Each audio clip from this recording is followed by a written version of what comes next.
Now knowing how we get through this test, but holding on to faith you know best. Nothing can catch you by surprise.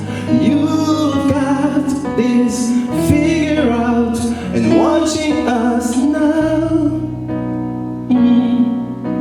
But the way it looks as if we can't win, you wrap us in your arms and step in. Everything you need you supply. You've got this in control, and now we know that who made a way. When our backs were against the walls and it looked as if it was over, you made a way. And we're standing here only because you've made a way.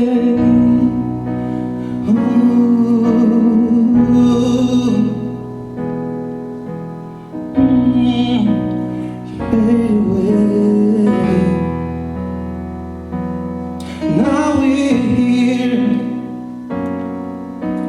looking back on where we come from, yeah.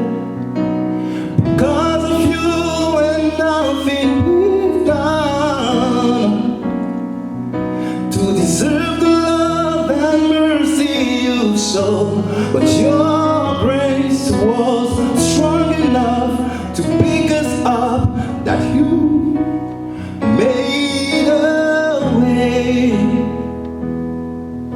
When our backs were against the walls and it looked as if it was over, you made a way. And we're standing here only because you made a way. Made a way. When our backs were against the walls and it looked as if it was over, you made a way. And we're standing here only because you made a way.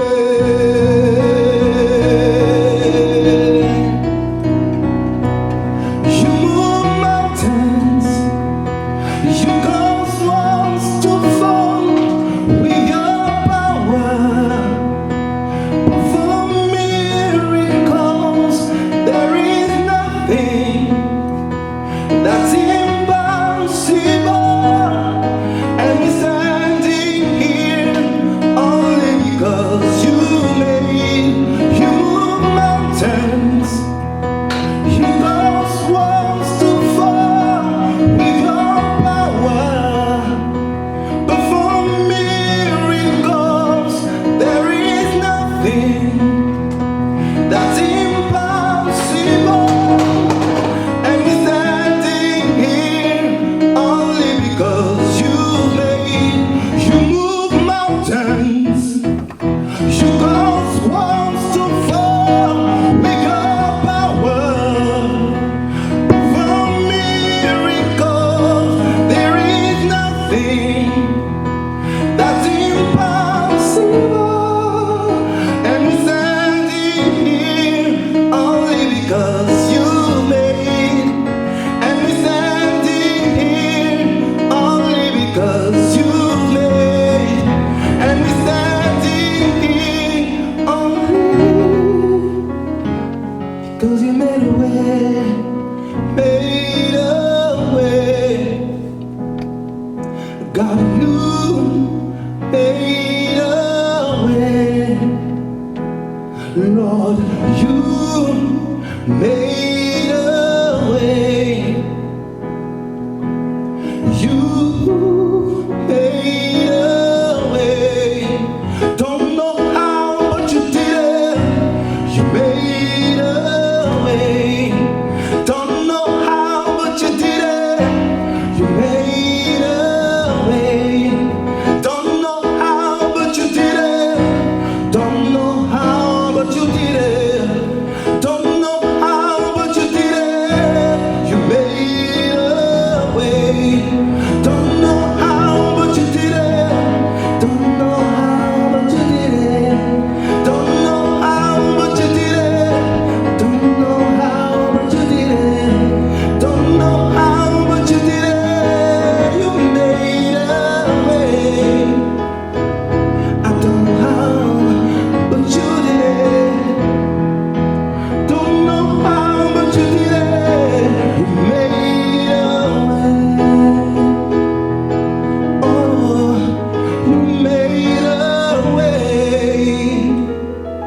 And we're standing here only because you made.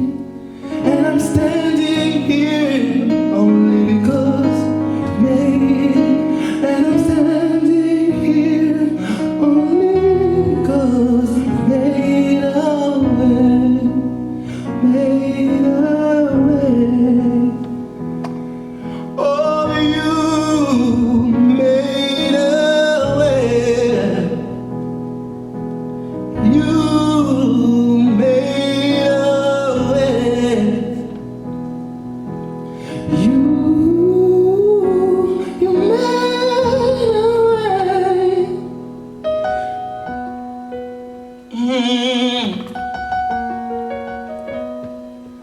Yeah.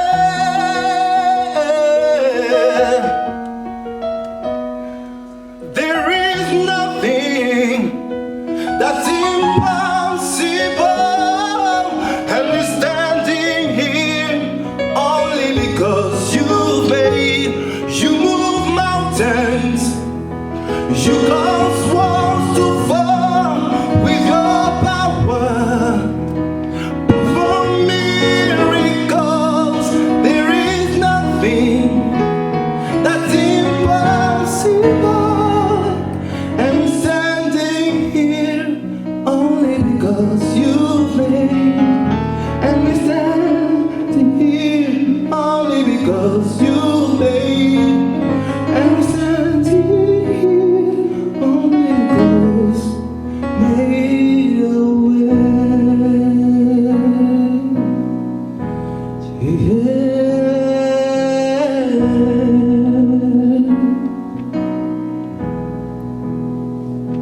You made a way.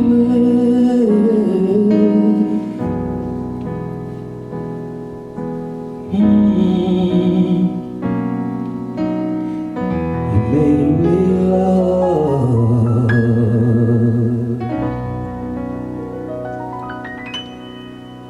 Yes. Bonjour, bonjour. Soyons bénis ce matin. Nous sommes tous là réunis aujourd'hui pour un temps d'adoration. Et pour ceci, nous allons donc aujourd'hui aborder le thème de la parole. Et pour comprendre le pourquoi nous devons aborder le thème de la parole, nous voulons véritablement présenter la parole sur un autre aspect que nous ne connaissons pas généralement ou auquel nous ne faisons pas très attention. Et aujourd'hui, par la grâce de Dieu, j'aimerais nous pouvoir nous conduire dans une autre dimension de la parole. Et ensemble, je pense que le Saint-Esprit va nous aider à comprendre ce thème aujourd'hui de la puissance de la parole. Et donc, nous savons que dans le monde, généralement, nous utilisons beaucoup la parole pour nous exprimer. Nous utilisons la parole pour faire passer des messages. Nous utilisons la parole pour présenter des idées. Et nous constatons qu'effectivement, celui qui est en face, c'est-à-dire celui qui réceptionne cette parole, va activer ce pourquoi on a libéré la parole. Et donc, va se mettre soit en marche, ou va rentrer en obéissance, ou va exécuter quelque chose de bien précis que nous nous demandons via la parole. On dit que et la définition qui est donnée par la parole est que la parole est un langage articulé des humains destiné à communiquer une pensée. Donc nous comprenons bien que la parole nous sert à véhiculer quelque chose qui est en nous, quelque chose que nous voulons que notre interlocuteur perçoit ou quelque chose que nous voulons que notre interlocuteur exécute. Et pour que cela se fasse, nous utilisons donc le langage de la parole. Et donc, la parole a une action, la parole est active, la parole se déplace et la parole va vers quelqu'un et pour produire quelque chose. La parole aussi a plusieurs façons de se manifester. Nous savons qu'il y a le langage des signes et malgré cela, on constate toujours que le même langage des signes, qui est une parole avec le langage, avec plutôt des signes, emmène toujours l'interlocuteur ou le récepteur à exécuter ou à donner une réponse ou à faire quelque chose qu'on lui demande de faire. Alors, on comprend bien que la parole a une importance dans le relationnel, dans la vie quotidienne, et donc nous devons comprendre les subtilités de la parole aussi vis-à-vis de Dieu. Nous savons que la parole, généralement aussi, peut permettre à des personnes de d'exécuter la volonté d'une autre personne. Je prends l'exemple des militaires. Le militaire, un homme qui est en tenue militaire, qui est dans l'armée, exécute la volonté de son supérieur parce qu'on lui ordonne par la parole de faire telle chose et donc il exécute ce qu'on lui demande de faire. Et nous constatons aussi que quand un homme veut épouser une femme, il va lui faire quelque chose, il va lui faire sa demande par la parole. Et la parole qui va libérer vis-à-vis de cette femme-là l'engage. Et donc, cette parole-là donne des limites de l'engagement qu'il prend vis-à-vis de son épouse. Nous constatons beaucoup que, généralement, quand on dit que je te demande un mariage, c'est une formule qui va nous emmener jusqu'à un engagement et dans le temps. Et aussi, ça engage aussi la promesse qu'on fait à cette femme, que nous la voulons pour épouse et que voilà ce que nous voulons faire pour elle. Pour la femme, quand elle entend cela, en elle, il y a donc une marche qui se fait, un programme qui se fait, une projection qui se fait, qui l'emmène donc à se dire que quand je serai avec cet homme, je serai bien avec cet homme parce que voilà ce qu'il me promet et c'est parce qu'il me promet cela que je m'engage vis-à-vis de lui et je m'engage à rester avec lui jusqu'à la fin des temps. Donc, comprenons que la parole que nous usons très souvent a une importance dans notre fonctionnement, dans le système dans lequel nous sommes. Et donc, nous devons en comprendre réellement l'essence, la portée pour que nous puissions mieux obtenir, puissions mieux vivre, puissions mieux avancer et pouvoir mieux construire notre destinée. Et donc, en tant qu'enfants de Dieu, nous devons comprendre pourquoi notre parole a une importance. Nous avons vu, premièrement, comment est-ce que la parole est utilisée dans le monde pour s'exprimer, pour ordonner, pour pouvoir passer un message, pour pouvoir obtenir quelque chose. Alors nous allons comprendre que si le monde utilise la parole pour obtenir des choses, pour s'exprimer, pour programmer des choses, nous, en tant que chrétiens, nous avons une plus grande puissance qui émane de nos paroles. Pour la simple raison que notre parole est une parole divine, généralement. Et pour cela, nous allons comprendre ça très rapidement. La parole engage, comme j'ai dit tout à l'heure, engage la personne qui la prononce. Et nous allons voir cela dans le livre de Jean, Jean 1, de versets 1 à 4. Il est dit, au commencement était la parole, et la parole était avec Dieu, et la parole était Dieu. Elle était au commencement avec Dieu. Toutes choses ont été faites par elle. Rien de ce qui a été fait ne l'a été sans elle. Elle était la vie, et la vie était la lumière des hommes. Nous comprenons ici que Jean nous dit qu'au commencement était la parole. Et donc la parole qui était au commencement, elle était avec Dieu. Et il dit que la parole était Dieu elle-même. Dans notre prélude, nous avons dit que la parole engageait la personne qui s'exprimait, qui la disait. Et donc, ici, il est dit que la parole était avec Dieu. La parole elle-même, elle était Dieu. Et donc, comprenons que la parole qui émane de nous, nous engage, nous représente. Tout ce que nous disons via la parole, c'est notre fond. Et il est dit dans la parole que c'est de l'abondance du cœur que la bouche parle. En fait, la parole est l'expression verbale de notre pensée. Et donc, nous devons prendre soin de ce que nous disons. Nous devons réellement calculer ce que nous disons. Penser vrai, ce que nous disons doit être vrai et en conformité avec la parole en tant qu'enfant de Dieu. Nous ne pouvons pas nous permettre d'avoir un langage qui est décousu, un langage qui n'est pas approprié, un langage qui est un peu bizarre. Mais nous devons avoir un langage propre, un langage qui respecte les lois divines. Et donc, il est dit qu'ici, au commencement était la parole et la parole était avec Dieu et la parole était Dieu. Et au verset 3, il est dit que toutes choses ont été faites par la parole et rien qui a été créé n'a été créé sans la parole. Rien qui a été créé n'a été créé sans la parole. Et comme nous avons dit que la parole n'était que la représentation de la pensée de l'être qu'il émettait, Dieu, donc, par la parole, va créer tout ce qu'il a fait. Pourquoi?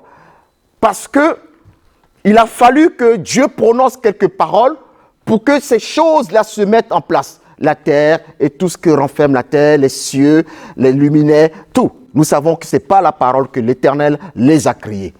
Pour montrer ici que la parole a une puissance. Quand elle est libérée, elle doit accomplir forcément ce pourquoi elle a été libérée. C'est pour ça que la Bible dit qu'il n'y a aucune parole qui sort de la bouche de Dieu et s'en va et revient à Dieu sans accomplir l'œuvre pour laquelle elle a été destinée.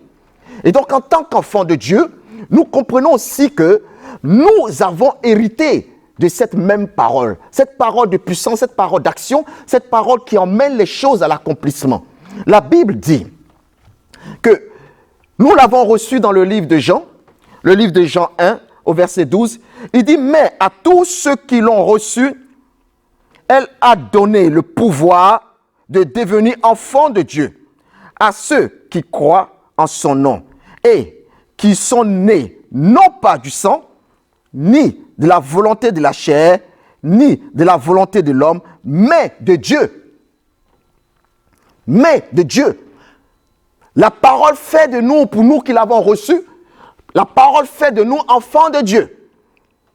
La parole nous emmène de l'état physique. Il dit que nous ne sommes plus nés de la chair, nous ne sommes plus nés de la volonté d'un homme, nous ne sommes plus nés d'un homme, mais nous sommes nés de Dieu parce que nous avons accepté la parole. Cela signifie que quand Dieu a libéré la parole et que tu as entendu la parole, tu as été convaincu par la parole, tu t'es converti, tu as donné ta vie à Christ, la même parole rentre en toi, façonne ton être et te ramène de l'état de pécheur à un état divin, de sanctification, de purification.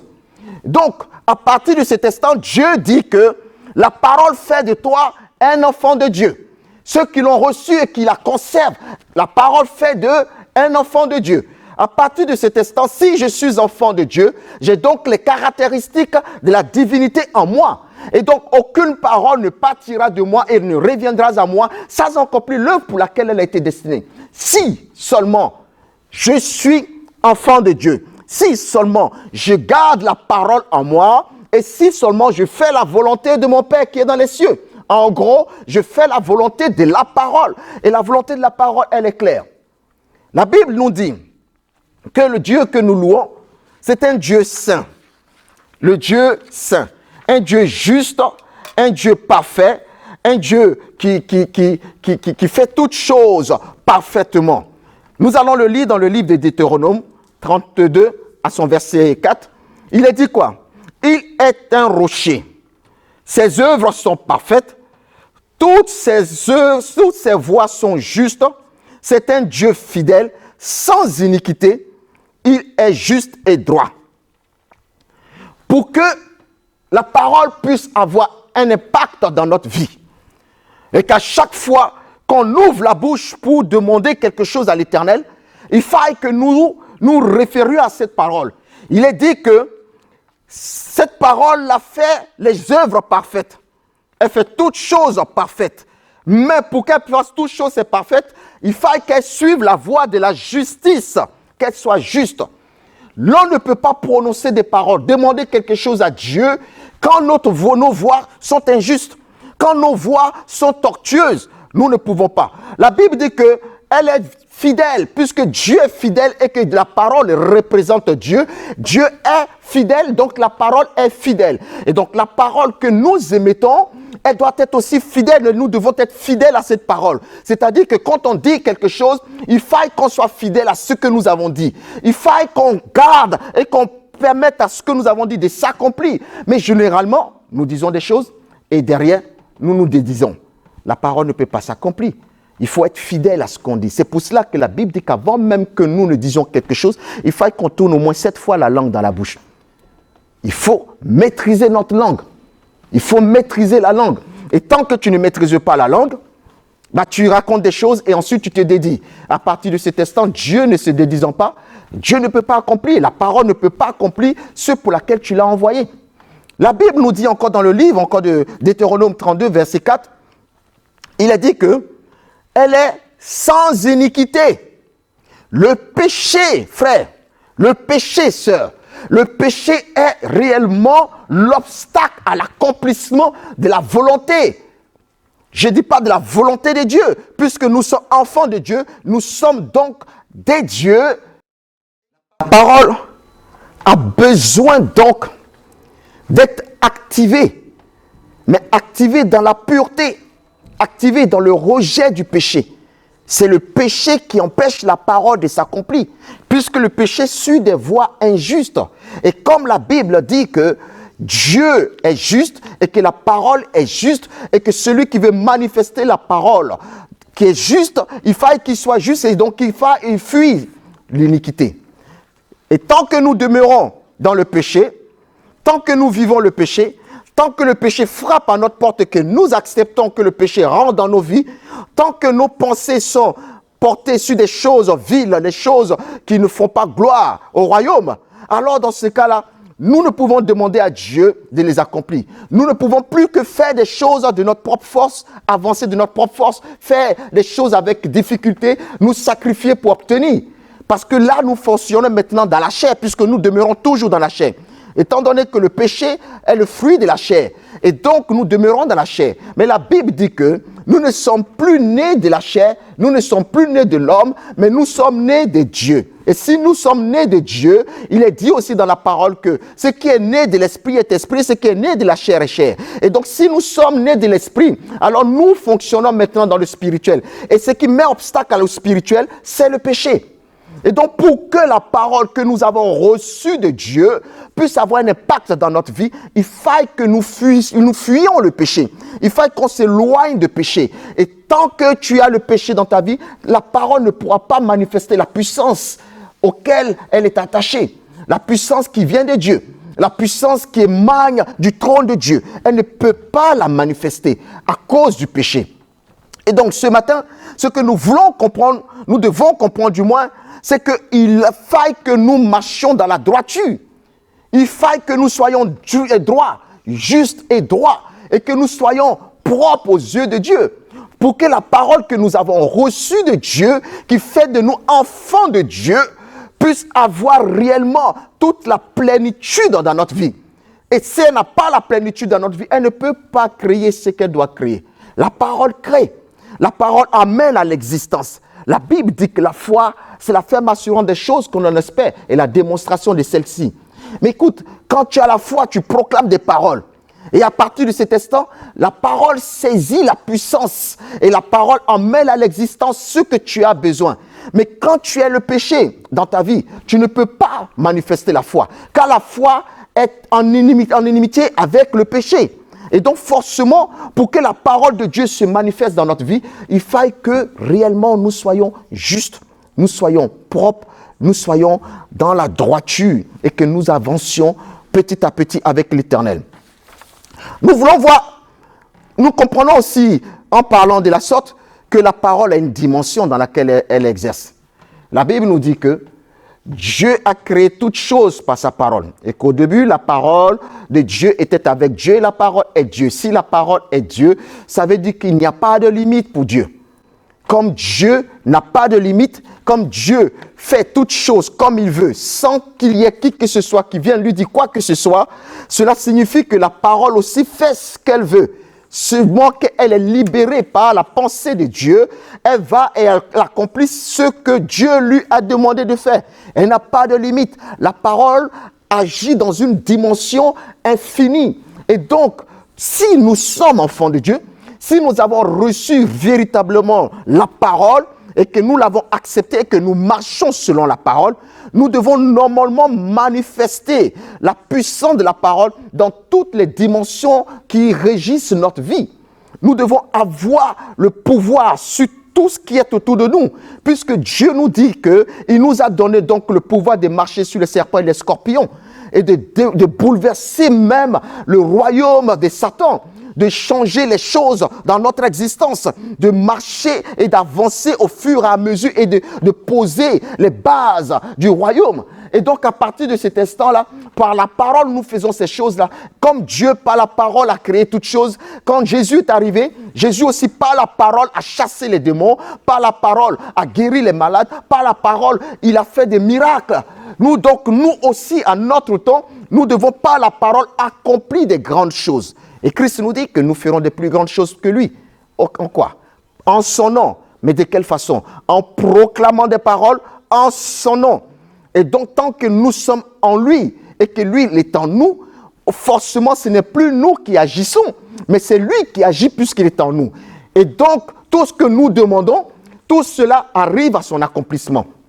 Et donc, il est important que nous comprenions que, au jour d'aujourd'hui, pour que le monde dans lequel nous sommes soit à notre solde, où le monde réagisse à ce que nous voulons, nous devons premièrement chasser le péché.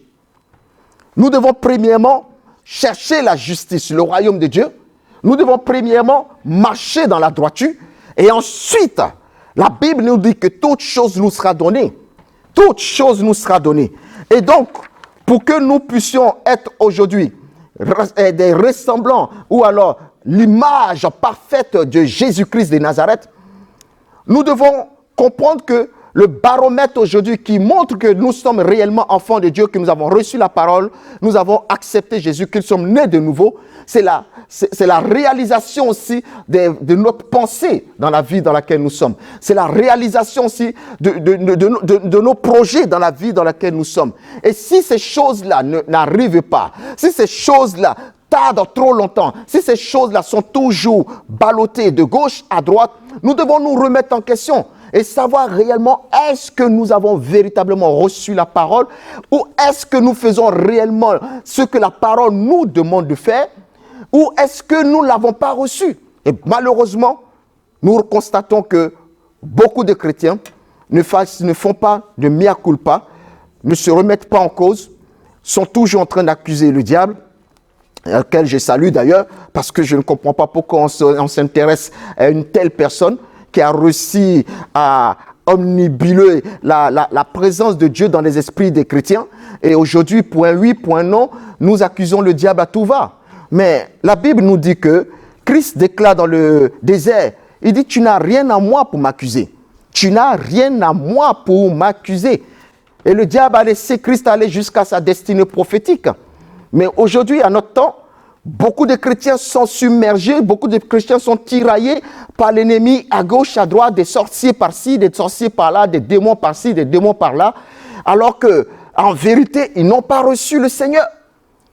Ils n'ont pas reçu le Seigneur. La Bible dit que si Christ est en moi, qui sera contre moi? C'est parce que justement la parole n'est pas en nous que le diable est contre nous. La Bible dit que si la maison est vide, celui qui a été chassé tourne, rôde, et au bout d'un instant, quand il voit que la maison est vide, cette personne, cet esprit-là, revient dans cette maison, habiter la maison qu'il avait laissée. Alors comprenons que nous n'avons pas le temps à nous occuper de qu'est-ce que fait le diable dans notre vie, de comment se passe le diable dans notre vie, ou bien comment est-ce qu'il agit dans nos vies. Non, le temps qui nous est imparti avant l'arrivée du Christ, c'est véritablement de recevoir la parole, de nettoyer notre vie, de sanctifier notre vie et de fonctionner selon que la parole nous demande de fonctionner. En cela, il n'y a aucun obstacle qui te sera présenté. Il n'y a rien qui te sera présenté. La Bible dit que, grande montagne, qui es-tu devant Zorobabel? Qui sont donc ces hommes, ces femmes qui se mettront devant toi quand tu as la parole en toi? Quand que tu as la puissance de la parole en toi, quand la puissance de la parole travaille avec toi, marche avec toi, fonctionne avec toi, comment est-ce que la montagne pourrait se dresser devant toi? Comment est-ce que les obstacles pourraient se dresser devant toi? Étant donné que tu as la parole créative en toi, tu as la parole défensive en toi, tu as la parole offensive à toi. Comment est-ce que aujourd'hui nous nous trouvons dans des situations compliquées? C'est parce que nous n'avons pas reçu Jésus-Christ de Nazareth.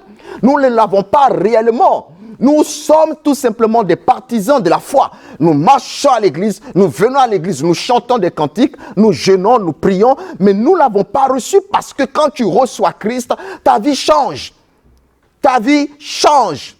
Il dit, vous ne serez plus jamais les mêmes. Vous qui m'avez reçu, vous ne serez plus jamais les mêmes. Vous changez radicalement. Abraham a changé radicalement.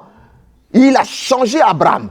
Abraham a changé, Moïse a changé. Tous ceux qui l'ont reçu ont abandonné leur vie passée et se sont plongés dans une vie nouvelle. Alors comprenons que la parole nous transforme. La parole nous change. La parole est le potier. Nous sommes l'argile. La parole façonne l'argile au modèle qui voudrait que l'argile soit. Nous avons dit que nous avons accepté Christ. Nous pensons que nous avons accepté Christ. Et pourtant, nous n'avons changé d'aucun iota. Nous avons toujours les cœurs aussi endurcis. Nous avons toujours le cou aussi raide. Aucune parole qui vient d'un homme de Dieu, aucune parole qui vient d'une parole, aucune parole qui vient d'une prédication que nous écoutons à longueur de journée ne change rien dans nos vies. Nous connaissons tous les pasteurs qui existent. Nous connaissons tous les hommes de Dieu qui interviennent. Nous pouvons témoigner de tout ce qui a été fait. Mais quel est ton témoignage à toi? Quel est donc ton témoignage? Tel homme de Dieu a fait ceci, tel homme de Dieu a fait ça, mais tu as reçu la parole. Tu es censé être enfant de Dieu, né, non de la chair, né des œuvres de l'homme, mais né de Dieu. Et donc tu es censé avoir les mêmes capacités que cet homme de Dieu. Tu es censé manifester la parole comme cet homme de Dieu si tu avais Christ en toi. Il serait temps peut-être que nous soyons un peu plus pragmatiques ou bien plus honnêtes vis-à-vis de nous-mêmes et que nous comprenions qu'ici, nous continuons toujours à demander, c'est parce que tout simplement, nous n'avons pas la parole en nous. Et donc, si nous n'avons pas la parole de vie en nous, elle ne peut pas produire quelque chose pour nous. Il ne suffit pas de dire que je suis chrétien. La vie chrétienne est un mode de vie. C'est un mode de vie. Christ, ce n'est pas une image. Christ, ce n'est pas une parole tout simplement. Christ, ce n'est pas la Bible tout simplement. Christ, ce n'est pas une idole. Christ est une personne. La parole est une personne. Elle est une personne. La Bible dit qu'elle est venue parmi ses frères. Ses frères ne l'ont pas reconnue. La parole est une personne. Elle est une personne et vie. La parole est vie. La parole est vie. Et quand nous la percevons simplement comme quelque chose que nous écoutons ou quelques phrases que nous écoutons et nous partons, nous les récitons, c'est devenu finalement pour nous comme des récitations. Comme des récitations. Mais ce n'est pas ça. La vie chrétienne est un mode de vie. La parole est un mode de vie. Il est dit que c'est l'expression verbale de notre pensée, l'expression verbale de ce que tu as dans ton cœur, l'expression verbale de ce que tu es, l'expression verbale de ce que tu voudrais qu'on perçoive quand on t'entend. Mais beaucoup parmi nous aujourd'hui pensons que être chrétien, c'est de venir à l'église, de payer sa dîme, de payer ses offrandes, de faire les différentes tâches dans l'église. Et cela suffit. Non. Cela ne suffit pas. Il faut devenir enfant de Dieu. Ce que Christ nous a donné de plus cher, il nous a donné la possibilité de devenir enfant de Dieu. Et tant que nous ne devenons pas enfants de Dieu, nous ne sommes pas co-héritiers. Et si nous ne sommes pas co-héritiers, nous ne pouvons pas réclamer notre héritage céleste. Et si nous ne réclamons pas notre héritage céleste, alors nous n'avons rien. Nous n'avons rien. Comprenons ceci.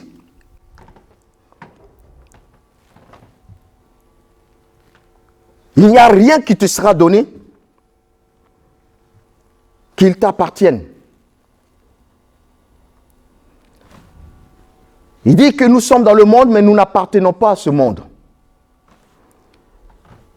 Et donc le monde ne peut pas te donner ce qui ne t'appartient pas. C'est pour ça que la parole dit, la foi et la ferme assurance des choses dans lesquelles on espère la démonstration de celles que l'on ne voit pas. Pourquoi? Parce que le royaume auquel nous faisons partie, nous sommes citoyens du royaume céleste. Et donc ce que nous appelons à l'existence sur la terre où nous sommes, ce sont les choses qui viennent du royaume céleste, qui nous appartiennent. C'est pour cela qu'il faut que nous comprenions du moins l'importance de la parole et de la puissance de la parole. La parole ouvre les écluses des cieux et fait descendre ce qui t'appartient du ciel vers la terre. Pour que tu rentres en possession de ce qui est à toi. Comme je l'ai dit, ce qui n'est pas à toi, ce qui ne t'appartient pas ne peut pas t'être donné.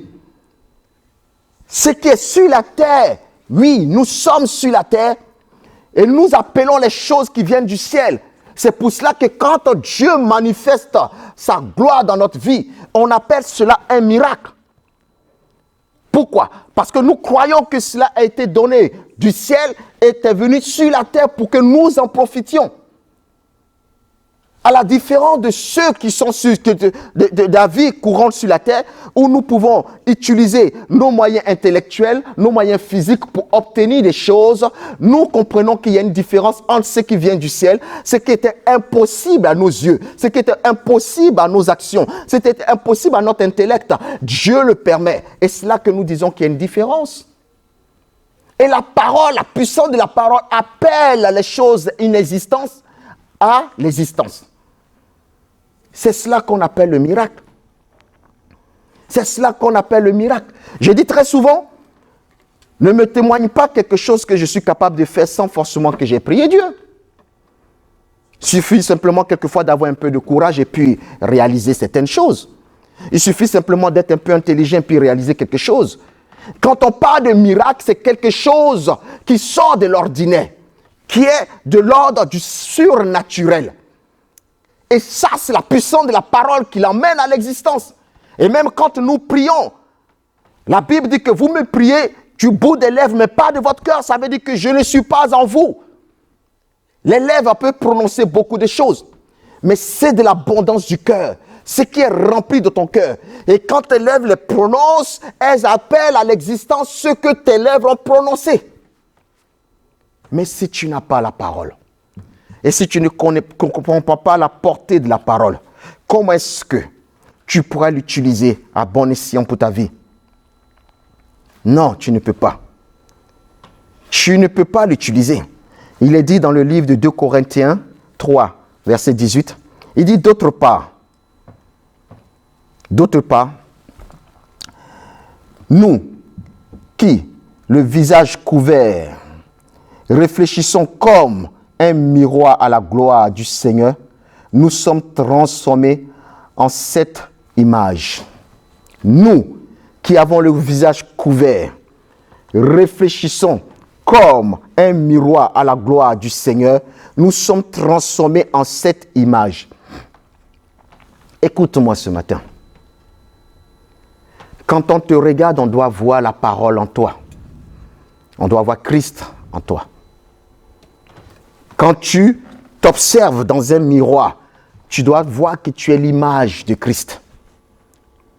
Si tu veux que de la même façon que Dieu déclare qu'aucune parole ne sort de lui et pas sans accomplir l'œuvre pour laquelle elle a été destinée, si tu veux que cela s'applique à ta vie, il faut que tu sois l'image de Jésus-Christ de Nazareth. Christ en moi. Christ en moi, ce n'est plus moi qui vis, mais c'est Christ qui vit en moi. Et donc, en face du miroir, le miroir, ce sont les hommes, les femmes, le monde qui est autour de toi. Quand on te voit, on doit voir en toi la sainteté, la pureté, la justice, la droiture. Mais quand on perçoit en toi quelque chose qui a trait au monde, tu ne peux pas prétendre être enfant de Dieu. Tu ne peux pas prétendre être enfant de Dieu. C'est pour cela qu'il est difficile aujourd'hui à des chrétiens de prononcer, de prier et de voir l'accomplissement se faire rapidement. Pourquoi? Parce qu'ils ne cherchent pas Dieu. Le chrétien ne cherche plus Dieu. Le chrétien cherche l'accomplissement de ce qu'ils ont besoin. Une fois que cela est accompli, alors ils disent que oui, Dieu. Mais celui qui a prié pour toi, pour que cela s'accomplisse, c'est l'homme de Dieu. L'homme de Dieu qui a reçu la parole, qui a compris les mystères cachés de la parole. Il faut recevoir la parole. Et c'est par la parole que les choses doivent s'accomplir. L'homme de Dieu prie pour toi parce qu'il a la parole en lui. Il marche selon la parole. Il marche selon les lois établies par la parole. Il ne marche plus dans la chair, mais il marche dans le spirituel. Il sait qu'il ne fait pas partie de ce monde, mais il fait partie du royaume céleste. Et tout ce qu'il fait vient du ciel. Et quand tu reçois le miracle dans ta vie, tu es content de recevoir ce miracle. Mais le miracle est produit pour que tu comprennes que la conversion, tu dois être converti pour pouvoir exécuter aussi les mêmes choses que l'homme de Dieu. Nous ne venons pas à l'église. Il n'a pas dit faites des fidèles. Jésus ne nous a pas demandé de faire des fidèles. Jésus ne nous a pas demandé d'avoir du monde dans nos églises, d'avoir des enfants sur le plan simplement pour le fond financier. Excusez-moi de dire cela, mais c'est une réalité. Jésus nous demande d'avoir des disciples. Le disciple est à l'image de son maître. Et notre maître, c'est le Seigneur Jésus. Et donc, nous devons apporter la parole, que les enfants reçoivent la parole. Pas que des miracles, pas que des prodiges, pas que l'exaucement de leur désir ou de leurs besoins. Cela, non. Cela n'est que le fruit de ce que tu as reçu Christ. Mais je n'existerai pas toute ma vie, pasteur, tu n'existeras pas toute ta vie. Tu ne seras pas là jusqu'à la fin.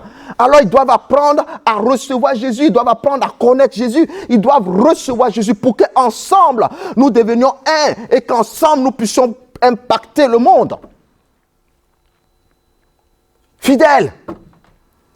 Toi qui es dans l'église, toi qui es assis tout le temps dans l'église, toi qui viens, qui es fidèle à ton église, Dieu soit béni que tu sois fidèle à ton église.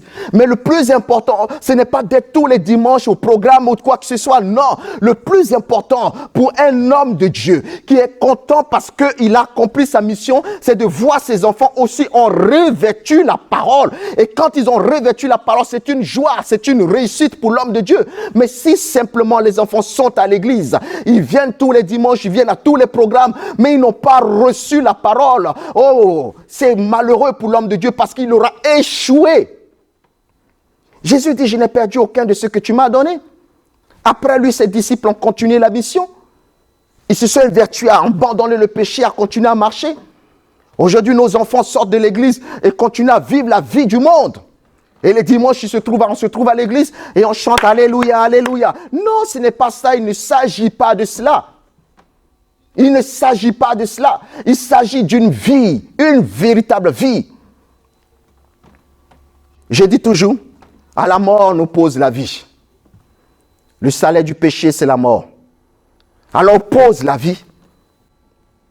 Oppose la justice, oppose la vérité, oppose la droiture, impose à la mort, impose la sanctification de ton âme.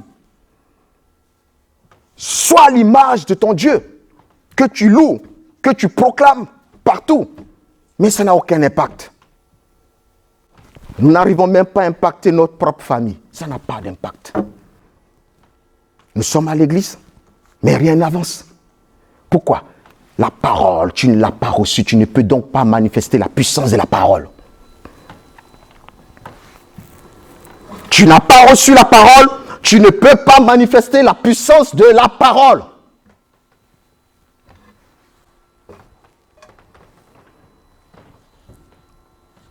Comprenons les choses, elles sont claires et nettes. Elles sont établies par Dieu lui-même. Tu n'as pas reçu la parole. Tu ne peux donc pas manifester la puissance de la parole. Tes prières sont vaines. Elles n'atteindront pas leur but. Pourquoi? Parce que tu n'as pas reçu la puissance de la parole, puisque la parole n'est pas en toi. Il dit, ce n'est pas par notre force, ni par notre intelligence, mais par son esprit. As-tu reçu la parole? Pour manifester la puissance du Saint-Esprit, Christ est-il en toi? As-tu commencé à ressentir la haine vis-à-vis du péché? Sinon, tu n'as pas encore ressenti cette haine vis-à-vis du péché, c'est que tu n'as pas encore reçu la parole. As-tu commencé à te sentir mal quand tu poses des actions? Non. Si tu continues toujours à justifier tes actions, c'est que tu n'as pas reçu la parole. As-tu commencé à voir le monde merveilleux, à contempler ce que Dieu a créé? Si le matin tu te lèves, tu vagues à tes occupations, sans même remercier le Seigneur de ce qu'il a créé autour de toi, c'est que tu n'as pas encore reçu la parole. Vois-tu ton frère comme une image de Dieu? Ou te vois-tu toi seul contempler ta propre personne, devenir à tel point même narcissique quelquefois? C'est que tu n'as pas reçu la parole parce que le Seigneur dont on parle ne s'est pas préoccupé de lui, mais s'est préoccupé de ceux qui doivent ramener au royaume, de ses frères. Alors tout ce qu'il demandait au Père, il lui était accordé pour la simple raison qu'il exécutait la volonté de la parole. Alors oui, nous voulons changer. Nous voulons que l'Éternel bénisse. Nous voulons, quand nous parlons, que les choses s'accomplissent. Nous voulons, quand nous proclamons, que voir l'accomplissement de ce que nous avons proclamé. Alors changeons. Changeons. Il dit dans le livre de Jean 15, verset 7, il dit, si vous demeurez en moi et que mes paroles demeurent en vous, demandez ce que vous voudrez et cela vous sera accordé. Si vous portez beaucoup de fruits, c'est ainsi que mon Père sera glorifié et que vous serez mes disciples. Je reprends encore. Si vous demeurez en moi, le livre de Jean 15, 7, si vous demeurez en moi et que mes paroles demeurent en vous, demandez ce que vous voudrez, ce que vous voudrez. Seulement et si ces paroles demeurent en nous, demandons ce que nous voudrons, il dit, et cela vous sera accordé. Mais nous demandons et ça ne marche pas. Nous demandons et continuons à demander, frère, réexamine. Réexamine-toi. Réexamine ton alliance, réexamine ta marche, réexamine-toi. As-tu véritablement reçu la parole? Est-ce que la parole demeure en toi? Nous ne pouvons pas continuer à venir à l'église, à demeurer dans l'église. Je refuse cela, dis avec moi, je refuse cela. Refuse de venir à l'église simplement pour être à l'église. Non. Nous sommes les élites du monde. Nous sommes ceux qui doivent gouverner ce monde. Il dit que les princes sont à terre et les esclaves sur les chevaux. Il est temps que le prince reprenne sa place initiale. Les fils de Dieu soient à leur place, exécutent la volonté du Père pour le bien-être de l'univers tout entier. Ce n'est pas une histoire de venir remplir les salles. C'est une histoire de venir à l'église, recevoir la parole et à notre tour aller annoncer la parole. Et qu'ensemble nous puissions impacter le monde. C'est de ça qu'il s'agit. Il ne suffit pas de suivre un homme de Dieu. Oui, c'est bien, la fidélité est bonne. Mais à quoi sert d'avoir des enfants qui sont fidèles mais qui n'ont rien compris de ce que Dieu nous demande? Qui n'ont rien compris de l'évangile, qui n'ont rien compris du message messianique, qui sont tout simplement devenus des partisans de l'église. Ce n'est pas une société où on vient donc prendre ses parts. Non. Non. C'est une vie. Et c'est une vie, et pas des moindres. Une vie puissante, une vie glorieuse. Une vie émaillée de réussite. Il dit, voici ceux qui auront cru. Voici les miracles qui vous accompagneront. Où sont les miracles qui t'accompagnent? Il n'a pas dit le miracle, il dit les miracles. Où sont donc les miracles qui nous accompagnent? Où sont-ils? Il dit, je refuse de témoigner, de donner le témoignage de mon proche. Je refuse de donner le témoignage de mon proche. Je dois créer mon propre témoignage par la parole. Si je l'ai reçu par la parole, je dois créer mon propre témoignage. L'heure est arrivée du changement. L'heure est arrivée. Que tu comprennes que nous sommes dans les derniers temps. Les biens matériels, l'argent, le bien-être, la vie sur cette terre, elle se réjouit de tout ce que la terre te produit. Oui, c'est une très bonne chose. Nous ne pouvons pas la rejeter, c'est une très bonne chose. Cependant, il y a encore mieux de découvrir où est le royaume. Nicodème vient notamment demander à Jésus, Seigneur, comment fais-tu ces choses? Nous savons que tu es de Dieu. Jésus lui répond, pour voir le royaume des cieux, il faut que tu naisses d'eau et d'esprit. Frère, il est temps pour toi de naître de nouveau. Il est temps de naître de nouveau pour vraiment avoir accès au royaume. et appeler les choses du royaume dans ton existence sur terre. Il est temps que tu naisses de nouveau. Il est temps que tu sortes de cette façon de percevoir la vie chrétienne. Il est temps que véritablement tu entres. Arrête d'être quelqu'un qui suit simplement les églises, qui suit les pasteurs, mais deviens aussitôt aussi un enfant sur qui Dieu peut compter, une femme sur laquelle Dieu peut compter, un homme sur lequel Dieu peut compter. Dieu veut faire quelque chose avec toi. Dieu t'a donné quelque chose. Dieu t'a repositionné. Ne permets pas à l'ennemi de te faire croire que tu dois continuer à demeurer tel que tu es. Non, je dis c'est un esprit de retard. Change ta vie. Change ta vie. En conclusion, je vais dire une chose. Et ma conclusion sera celle-ci. Jean 15, 7, que nous avons lu tout à l'heure. Si vous demeurez en moi et que mes paroles demeurent en vous, demandez tout ce que vous voudrez et cela vous sera accordé. Si vous portez des fruits,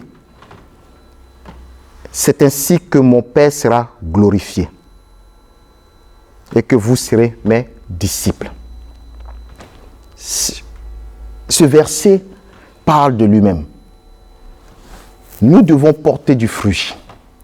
Oui, tu dois être riche. Oui, tu dois être prospère dans le mariage. Oui, tu dois être prospère en santé. Oui, tu dois être prospère financièrement. Oui, tu dois être prospère en matériel. Oui. Mais sans la parole de Dieu, ta prospérité est nulle. Il faille que nous veillions à ce que notre prospérité vienne du fait que nous avons manifesté la parole de Dieu. Il faille que notre prospérité vienne du fait que nous ayons la parole en nous.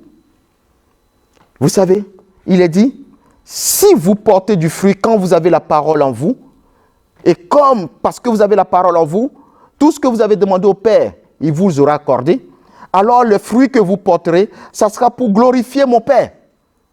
Et en cela, on dira que vous êtes mes disciples. Mais si vous n'êtes pas disciples, vous ne porterez pas du fruit. Et si vous ne portez pas du fruit, c'est parce que vous n'avez pas reçu la parole. Et si vous n'avez pas reçu la parole, dans ce cas, vous n'êtes pas fils et ni fille de Dieu. Alors, revoyons un peu notre position avec le Seigneur. Sommes-nous simplement des partisans ou sommes-nous des fils et des filles, des dignes enfants de l'Éternel, notre Dieu? Ce matin, je prie que la puissance de la parole descende en toi pour faire le tri dans ton cœur, dans tes pensées. Je prie réellement que tu reçoives cette parole et que tu commences à y méditer et que le Saint-Esprit te révèle la profondeur de ce que je suis en train de t'enseigner ce matin et que tu sois béni et que ta vie change et qu'elle ne soit plus jamais la même. Au nom de Jésus, sois béni.